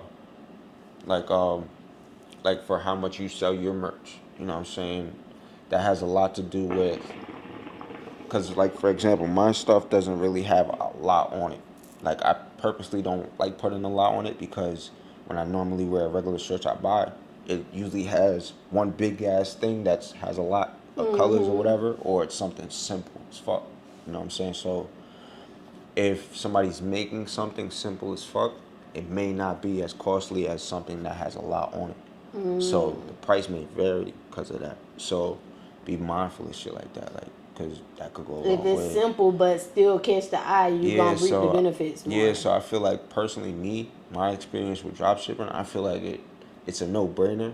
Like I said, I think I should be doing it more, but I don't because it's like I still want to see the real difference aside from because I have a certain work ethic whenever I have something I want to accomplish. So it's like I know, okay, I got to get this done. So I'm gonna go do that shit. So with that, it's like I feel like I don't give the drop shipping full control. If that Right, makes sense. because you want to use your Yeah, creativeness because I want more. to use my creativeness. So it's like I'm in that little sweet spot right now to where I gotta grow up and kind of be like, it's this. Let me let them handle that. You know what I'm saying? So I can focus on that. Right. Yeah. Okay. What do you love most about owning a clothing brand? I feel like it's dope seeing people rock my shit without me having them act asking them to wear it. Or like, one time I went to an event, an open mic at Training Day, and Ooh, what you think about Training Day? They Training have Day is some fire. dope artists there. Training Day is fire. There's a couple people that throw events, like Training Day. There's Tap In. I've seen a whole bunch of different shit. Who got a banger? You been there? Who got a banger? I haven't been there yet. I want to go there, but yeah, there's Charlotte. I think is another one that throws events. Charlotte, DJ Chuck T, he DJ do Chuck industry T. night. Yeah, And he be shout out having Chuck T. people from Def Jam at his industry night, Yeah, like A&R people. he just had Boston Richie at university, I think. Yeah. Yeah, but like shit like that. I think it's fire. Do you want to tap into any other parts of music or any other parts of entrepreneurship? Yeah, kind of sky's the limit, honestly. Like I just want to keep experimenting, seeing what I fall in love with, and building off of that. Cause I feel like my mind is so, I don't know, constantly moving like everybody else's mind, obviously. But it's like just the shit I be thinking about when other people are just thinking about, I don't know, like a podcast. Like we're in the moment right now. I may be thinking about what's going on outside. You know what I'm Right, saying? Like I yeah. can't help it. So it's like when I have an idea on something and I get some feedback, it's like it makes my idea go crazy. You know what I'm saying? So I fall in love with that every time I do something. Yeah. Okay. What's an obstacle that you had to overcome on your entrepreneurship journey or on your music journey, and how did you overcome that obstacle? I guess the obstacle is just being, I guess myself for real, because it's like I said, I don't want to say shy. I'm more so timid and reserved or calm. You know what I'm saying? So it's like I'm not the first to raise my hand in class back then, or I wasn't the first to stand up and do something. You know what I'm saying? But I would do it if other people would do it, or I see somebody, okay, fuck it, let me do it. You know what I'm saying? So with that, I feel like you just gotta be yourself. You gotta be, like embrace yourself. Right. Yeah. Okay. So when it comes to your music, if you could tell the cousins to go listen to one of your songs right now, what song would it be and why? Damn. I don't even know. I got a lot of music. I want to say my recent shit. So I just dropped a project. Not even a project. It's a 2-song EP with Vizon. He's from I think he's from Michigan, but he lives out in Charleston, wherever that is. Oh no, Columbia. I'm sorry, but I met him at one of the Training Day events. Me and him both were winners of certain things and shit like that, and we ended up collabing, and we made some fire.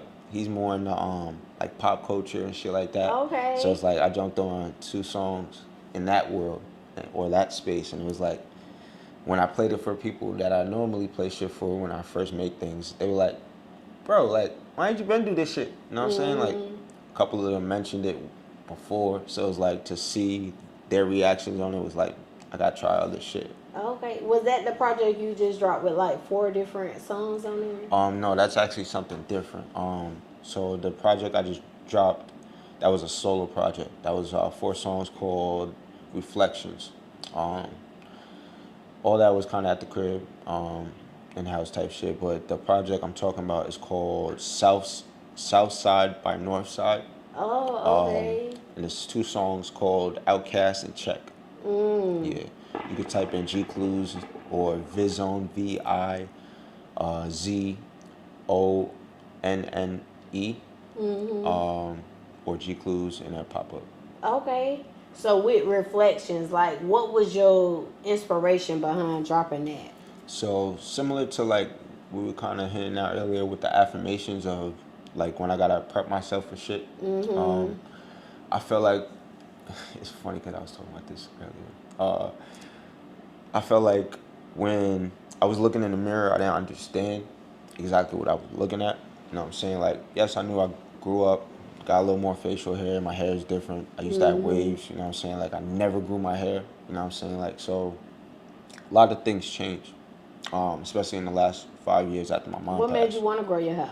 My mom. So every time I had an afro, a lot of people would say I look like my mom. she loved when I had an afro, but I hated it. My shit nappy. You know what I'm saying? So, so I used to hate it. So when she passed, I had an afro, and I was like, I'm not cutting this shit. You know what I'm saying? I want to see what it turn out to be, and I got this shit.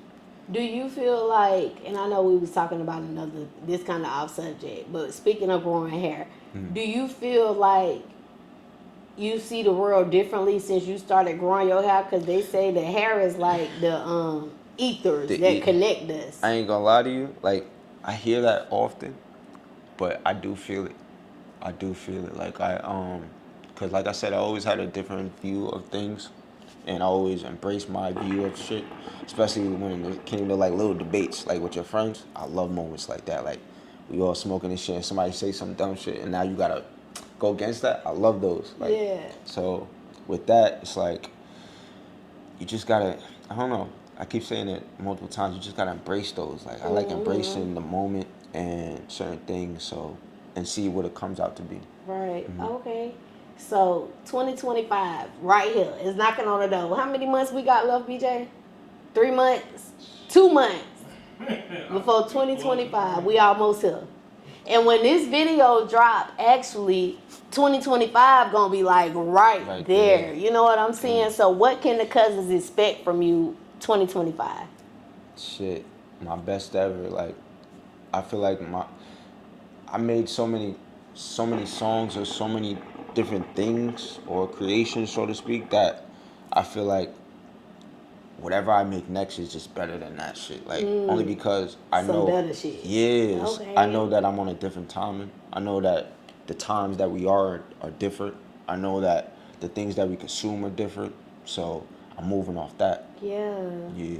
Okay, what about your ultimate goal? What's your ultimate goal when it comes? I'm not gonna just say music, because you an entrepreneur all around when it comes to music, producing, clothing line. Like, what's your ultimate goals when it comes to entrepreneurship? Just to be as financially stable as I could or can be. Especially to also share that. Like, I'm all about helping, like, in any service I can, from taking pictures of your favorite moments to giving you your favorite shirt. Right. You like my beat, you know what I'm saying? So it's like, if I could make you smile, I'm fucking with it. You know what I'm saying? So I thrive off that. So it's like, in the long scope of things, even if I make a lot of money or if I do something huge, I know it's because other people believe that I could even do this shit. So it's like, that'll be full circle when it do come. You know what I'm saying? And every time I do something, I feel like that moment is that full circle moment. Right. Whenever I do events, my family comes out. Or like my first show down here, I have friends down here that I used to go to church with when I was little that lived down here for years. Y'all kept in contact? Barely. Y'all grew up, but y'all got back in contact when you moved back down When here. I moved down here, which is the crazy thing, the first contact I had with them was at that show. I didn't know they were pulling up. I didn't know They was just following you and pulled up? And that was crazy because I'm sitting there and I go hug my sister. I'm like, y'all want something to drink? And I'm looking, I'm like, why that person got my hat on? You know what I'm saying? I'm looking, I'm like, oh shit, I know you. Like, how'd you know what I'm saying? It was just. They still into the church. Yeah, like they. Yeah, they still went to the church, which is crazy. It's like, I love that didn't change. You know what I'm saying? Because it's like, that's how I remember you. You know what I'm saying? It's dope. Okay, and this last question I ask every guest. This ain't the last question. This is the question before the last. Okay. I ask every guest these questions. The last few questions I actually ask all my guests. But this question, like, what's one thing that you want the world to know about you? G-Cluez, what you want them to know about you? What they... I just want them to know that I'm here in the present moment. Like everybody else, like, if you're able to see this, you know you're present. You know what I'm saying? So in that, I want you to know, embrace yourself. You know what I'm saying? Be different. It's okay to be different. Shit works out for a lot of people. So just do it. You know what I'm saying? Like, don't be afraid to be yourself. Like, shit, it's cliche, but it's like a lot of people don't know how to be themselves or don't know who the fuck they are. Correct. And I say this every time, like, no one else can be you. God only created one you. Exactly. So the best representation of that is you being the best you can be, doing your best, giving the most effort, you know what I'm saying, working hard at your level, you know what I'm saying, thinking how you think. That's the best way to see you. And it's like, I feel like a lot of people get so caught up on adapting to their society or being around certain individuals that ain't them, that pulls them away from who they are. You know what I'm saying? Okay. I know that I said that was the last before the last, but it wasn't because I just thought about some other shit. What's up? What about balance? How do you find balance with everything you do? Because you are artist, you got your clothing line, you into production. Like, how do you find balance with all of those in your photography? Like, how you find balance? So, whenever I have free time, I know that I have to do something because I have so much going on. So, whenever I'm drinking or just sitting down listening to music, for example, right? Or smoking, doing my thing, you know what I'm saying? I'm doing something at that moment. I'm either working on beats or I'm mixing a song or I'm fucking printing my next design, printing all of them while I'm doing what I'm doing. Because I know I might be wasting time, but I can make this same wasted time Make it productive. matter. Yeah, so it's like, stick to what you know. Use what's local. Use what you have. Right. Your free time is you doing your me time. You know what I'm saying? So, with your me time, add that on. Add this on. See what it do for you. And every time I get free time, I try to do something. Okay. So because you are an artist and you have other entrepreneurship going on, what advice would you give to any cousins that's watching that are in their music journey and they also an entrepreneur in other areas? What advice would you give that cousin? That the world is connected. So with me saying that is everything needs something else. So like I said earlier, with music, I feel like I'm eventually gonna need somebody to take my picture. I'm eventually gonna need somebody to promote me on social media or be on platforms. You know what I'm saying? So it's like if you're not aware of those things, you know what I'm saying, then you're not ever gonna be able to experience those things. So the fact that you're knowledgeable and aware of it gives you the power to do something about it. You know what I'm saying? So try shit. Like, you know what I'm saying? Yeah. Don't be afraid to be yourself in doing that. You know what I'm saying? Like, an example, like, you make me feel like your cousin. You make me feel like I'm at home. So it's like, try to bring home to wherever you're at. Like, somebody asked me before, like, what do you wear when you go to the studio? Like, I thought it was weird to ask that, but it's more so like, oh shit, I wear slides. You know what I'm saying? I wear sweatpants and a t-shirt. Because, yeah, I ain't really thinking about that. I'm just thinking about going to put this work in and killing it. Exactly, but I thought about it from a long standpoint of how many times I went to the studio. What was I wearing? And I'm wearing all that same shit, but when do I wear that? When I'm at home making my music. Aside from the studio or making some clothes, I'm in this attire, so I try to bring that where I go, especially if I want to be comfortable. You feel me? Okay. So look, when this episode drop, it's gonna be like this episode actually gonna drop in December. It's gonna be the middle of December, holiday time. Fire. You know what I'm saying? Fire. It's time for us to eat good now. Facts. So listen, I've been asking this question to a couple cousins. Holiday time, we ready to eat. We at the table. We looking for this meal. Who is that person? I'm gonna say that meal you is not expected to eat, or that dish you do not want to see this year at holiday time. Cause you know we always got that one family member like, baby, you cannot eat, cousin. Like, but thank you for this dish. But we ain't eating this shit. damn, I don't know. Cause I would say those individuals are all in New York, so I don't think I'm going out there for Thanksgiving. No, but what's that one dish you don't want it? You don't. If they was to all come down here, So what's that one dish? So somebody's stuffing. I ain't gonna point them out. They know who they are. They're stuffing, you know. Like, I don't even like stuffing. The only time I ever ate stuffing is if it was like really good. You know what I'm saying? Like certain people could do their thing, so it's like I stayed away from it. But bro, you set me up. Like that's all I'm gonna say. What you don't like about this stuffing? It, Is it the texture or like the seasoning? It's like you talking about it. I taste it like that shit crazy.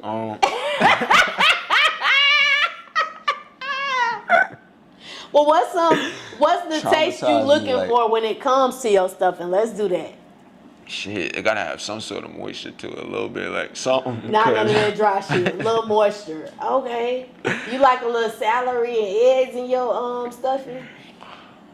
Oh shit, you got me ready to cry, cause that shit, I taste it like that nasty shit that he. Ooh, that be that stove. I taste What is it. called stouffer, stove So, top. What is it it called? tastes like that, like What is straight it out of called box. though? I Like forgot. I think it is Stouffer's, right? Stouffer's or stove top? What is it Stouffer's. called, BJ? Yeah, It's called Stouffer's.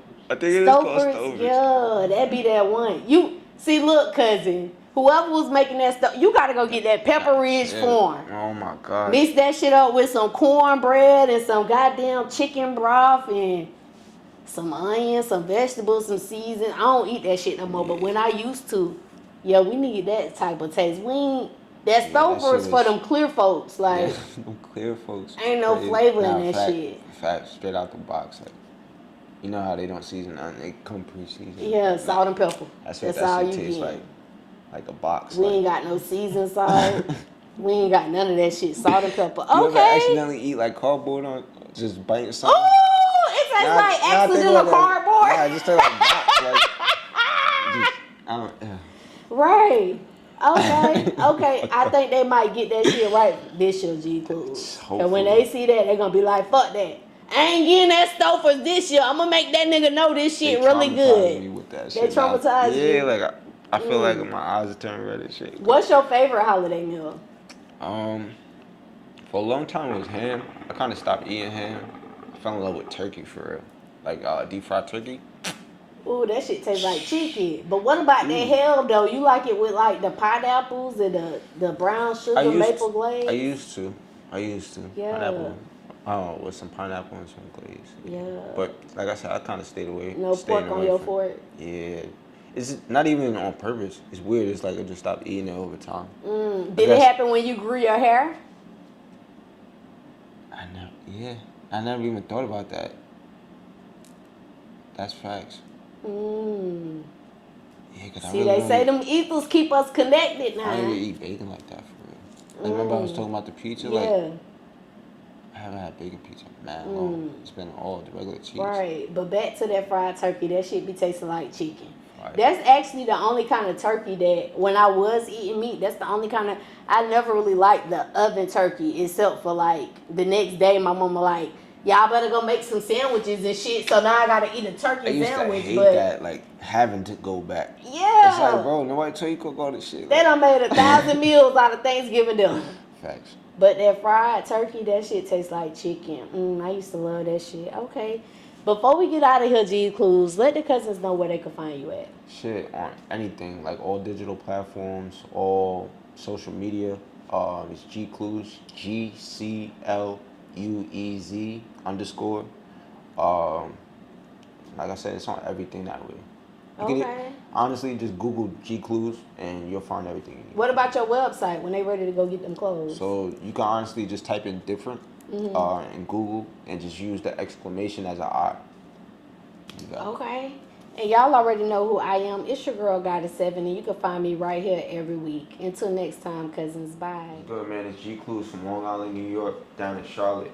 Here with Cuzn T's podcast. You gotta come check it out. This shit dope as hell. Check out the next interview.